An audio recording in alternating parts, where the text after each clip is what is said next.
Hello, Jusa. Kamusta ka naman, Eliza? How's the experience so far? Actually, my experience is very, very well.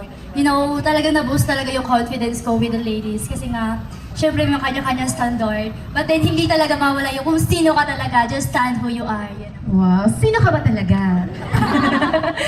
Would you like to share something to everybody here? Ano yung usual na parang assumption pagdating sa'yo na hindi naman totoo? Ano yung iniisip ng ibang tao sa'yo na mukha ka bang mataray, pero in totoo malambing ka? Jusa naman, baka pwedeng pag-usapan natin yan. Well, actually po, na most of people think na minsan mayabang daw ako. But then, no. Minsan naman iniisip nila, pabebe talaga ako, no. Abugid ni siya maghambal, wala ang mga ilongga. Kaya talagang baby, kaya magsalita. Kaya huwag niyo po sabihin na pabebe ako. Yun ako po. Ay, Mambek, pag mailongga ganyan pa rin pag nagagalit? Yes po. Kaya minsan po nagagalit ako, parang sila tumatawa lang kasi parang walang effect. Walang effect? Paano ka ba magalit? Ano ba nang inaobra mo man? Na ano ka da? Ano?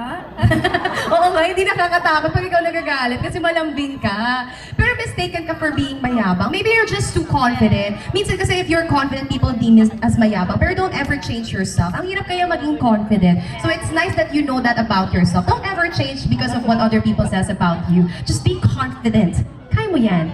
Now, you picked your question. Kinakabahan ka ba sa tanong? Hindi. I don't feel any pressure right now. Oh! Confident! Saan ka kinakabahan usually? Sa'yo po. Tatanungin lang kita, madali lang itong tanong. Kaya mo to? Kaya yan. Kaya. Yes, kakayanin para sa Tribong Intan Caravan! Diba? Very confident. We love that for you. We love your energy. Now your question is, how can the youth lead environmental movements in Taytay? Again, how can the youth lead environmental movements in Taytay? For me as a youth, the youth can lead the environment by actively participating in any local activities, especially in clean-up drive and tree planting. Because I believe that Bagong Taytay deserves to be progress, but not to destroy, but to preserve. Thank you.